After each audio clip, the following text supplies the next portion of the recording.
अगर देखो दोस्तों, अगर मैं बात करता हूं कि अपना लास्ट ईयर 2019 का पेपर का पैटर्न क्या था, प्रीवियस ईयर पेपर में क्या आया था, जो कि सबसे इंपॉर्टेंट चीज है कि ईएसआईसी यूडीसी एग्जाम का जो एनालिसिस हुआ था 2019 का, जो कि आपको यूट्यूब पे भी वीडियो मिल जाएगा, ठीक है। तो ये रिव्यू बता रहा हूं 14 जुलाई शिफ्ट 1 का, 14 जुलाई का, 14 जुलाई 2019 को सबसे पहले ईएसआईसी यूडीसी का पेपर हुआ। और ये मैं जो आपको एनालिसिस बता रहा हूं, ये मैं एनालिसिस बता रहा हूं आपके प्रीलिम्स का। आपको चारों सब्जेक्ट का एनालिसिस बताऊंगा कि चारों सब्जेक्ट में क्या क्या आया था, है ना। और अगर आप बोलेंगे तो फिर मैं आपको मेंस के लिए अलग से स्लाइड बना दूंगा। मैंने अभी केवल प्री का बताया है आपको, या प्री का ही मैंने ढूंढा था, प्री का बता रहा हूं। देखिए, रीजनिंग में आपके पजल और सिटिंग अरेंजमेंट आए थे, जिसमें बॉक्स पजल आई थी और लीनियर सिटिंग अरेंजमेंट आया था। 10 क्वेश्चन आए थे और बहुत इजी टू मॉडरेट था। मतलब आज के लेवल पे तो यार आप बहुत अच्छे लेवल पे तैयार हो चुके हो, तो आप ये कर लोगे। लेकिन अब अगर हम बात करें आज के लेवल पे, तो पेपर का लेवल भी बदल जाएगा, थोड़ा सा तो डिफिकल्ट दिया जाएगा, थोड़ा सा इजी भी हो सकता है, कह नहीं सकते कुछ। तैयारी हमें दोनों लेवल पे करनी है। सो पजल और सिटिंग अरेंजमेंट आपके 10 मार्क्स के आए थे उस वक्त। अल्फा न्यूमेरिक सिंबॉलिक सीरीज के 5 क्वेश्चन थे, जो कि बड़े इजी होते हैं। डायरेक्शन सेंस के आपके पास एक ही क्वेश्चन था। सिलॉक्स के आपके पास 3 क्वेश्चन थे। ऑर्डर रैंकिंग के आपके पास 4 क्वेश्चन थे, जो कि एक छोटी सी पजल होती है, कंपैरिजन पजल जैसी, वैसी ये थी।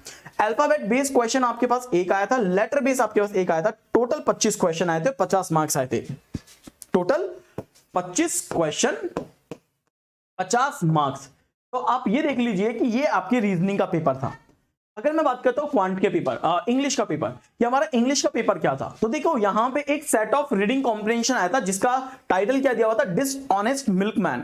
जो कि मिल्क हमेशा कम दिया करता था, या मिल्क में पानी मिला करके दिया करता था, तो उसके ऊपर ये पूरा थीम था, है ना। तो डिसऑनेस्ट मिल्कमैन के ऊपर था ये पूरा आरती था 2019 का। एक सेंटेंस रीअरेंजमेंट के ऊपर 5 क्वेश्चन थे, क्लोज टेस्ट के ऊपर 5 क्वेश्चन थे, एरर डिटेक्शन के ऊपर 5 क्वेश्चन थे, सिंगल फिलर के 5 क्वेश्चन थे, और टोटल ये हो गया आपके पास 25। तो 50 मार्क्स ये हो गया और 25 क्वेश्चन ये थे। और ये आपका पेपर था, जो कि आज भी आप देखते हो तो क्लरिकल और पीओ लेवल पे आप यही तैयार कर रहे हो, राइट। तो आप क्या कर सकते हो, इस तरह से चीजों को पढ़ सकते हो। आपको पता तो लगी गया 2019 में ये पैटर्न था, यानी similar to bank exam, clerical and PO level का। तो आप उस लेवल पे पढ़ सकते हो। पीओ लेवल की तैयारी करना, क्लरिकल लेवल अपने आप हो जाएगा। और आने वाले टाइम में आपको आरबीआई के एग्जाम्स मिलेंगे, एसबीआई मिलेगा अगेन 2022 में, क्लरिकल मिलेगा, आरबीआई का मिलेगा, मतलब बहुत सारे एग्जाम्स हैं। अच्छे लेवल पे तैयार करना, ताकि ये लेवल आराम से निकाल सको, राइट। चैनल जरूर सब्सक्राइब कर लीजिएगा दोस्त, अगर आप पहली बार आए हैं तो। बहुत डीपली इंफॉर्मेशन दे रहा हूं, हर चीज दे रहा हूं। इसके बाद रही बात की सर प्रीवियस ईयर में जो क्वांट का पेपर था, वो क्वांट का पेपर क्या था। देखिए, क्वांट का पेपर में नंबर सीरीज के 5 क्वेश्चन थे आपके पास। डीआई का एक सेट दिया हुआ था। जैसे मैंने बहुत सारी वीडियोस खोल के देखे, तो मेरे को ये पता लगा कि टेबल का डीआई था उस वक्त। अभी मेरे को बहुत एग्जैक्टली याद भी नहीं है, तो फिर भी मैं आपको बता रहा हूं, table DI, bar graph DI, यही आता है जनरली प्री के अंदर। आप देखो तो आईबीपीएस पीओ में भी यही आ रहा है।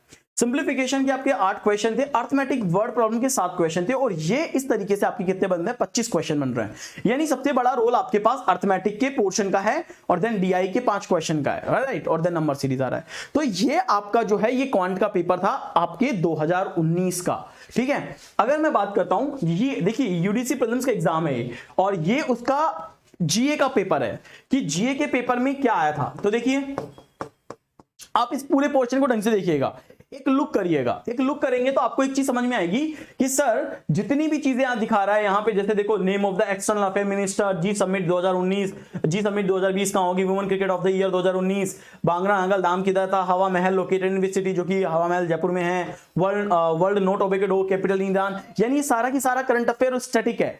यानी कि आप ये देखो, आपके पास जो सबसे बड़ा रहेगा वो करंट अफेयर रहेगा, और देन स्टैटिक रहेगा, राइट। तो ये सबसे बड़ा पोर्शन रहेगा आपके प्री के एग्जाम पे। तो अगर आप प्रिपेयर कर रहे हो, अगर आप प्रिपेयर कर रहे हो, तो आप ये देख सकते हो कि ये बहुत सही लेवल है, और हमें इस लेवल पे ही करीब 4 महीने का, 5 महीने का पढ़ के जाना है, ताकि हम प्री के एग्जाम के अंदर अच्छे स्कोर कर सके। कट सेक्शनल कट ऑफ तो नहीं होता ना इसका, नहीं कविता जी, नहीं होता तो मैं जरूर आपको बता चुका होता। कट सेक्शनल कट ऑफ क्या है, यहां पे बस प्री का ओवरऑल कट ऑफ निकलेगा। मिनिमम क्वालिफाइंग मार्क्स बताए गए हैं कि 45% होना चाहिए minimum qualifying marks. Sectional cut off नहीं है, मिनिमम क्वालिफाइंग मार्क्स है, ये याद रखिएगा, ये इस बार आ गया है। तो ये आपका जो है लास्ट ईयर का पेपर है। तो इसके अंदर मैंने आपको सब कुछ बता दिया दोस्तों, हर एक चीज जो आप जानना चाहते थे कि हाँ किस लेवल का रहेगा, कैसा रहेगा, क्या होगा, किस तरीके से हमें पेपर में करना है, क्या जॉब प्रोफाइल है, क्या जॉब प्रमोशंस हैं, इन सब चीजों को लेकर के मैंने आपको बता दिया है। ट्रांसफर को लेकर के मैं आपको बता दूं कि मिनिमम यहाँ पे जो ट्रांसफर होता है वो क्या होता है। जनरली अगर हम बात करें, हो सकता है कि आपको ईएसआई से हॉस्पिटल के अंदर भेज दें, जनरली जो वर्क होता है, देखो आपको एक चीज और मैं आपको बता दूं कि वर्क क्या होता है इसका। आपको हो सकता है पेपर वर्क मिले, जिसे आप डेस्क वर्क बोलते हो, ठीक है, जिसके अंदर फाइल वर्क होता है आपका। जनरली एक तो ये चीज हो सकती है आपके पास, ठीक है। सेकंड आपका हो सकता है आरओ हेड ऑफिस के अंदर भेज दिया जाए, है ना, वहां पे आपको काम करना पड़ जाए। तीसरा जो हो सकता है वो हो सकता है आपका बेसिकली सारा काम कंप्यूटर पे होगा, तो कंप्यूटर एप्लीकेशंस आपको बहुत अच्छे से आनी चाहिए क्योंकि आपका सारा कंप्यूटर पे होगा। या फिर बेसिकली आपको ईएसआईसी के जो हॉस्पिटल्स होते हैं, आपको वहां हॉस्पिटल्स के अंदर भेज दिया जाए और हॉस्पिटल्स के अंदर आपको जो भी डेस्क वर्क वहां पे होगा, जो भी काम होगा वहां पे होगा। तो ये सारी की सारी चीजें हो सकती है आपकी वर्क के अंदर कि भाई क्या क्या आपको करना पड़ेगा। तो this is your work style, आपका वर्क स्टाइल यही होगा।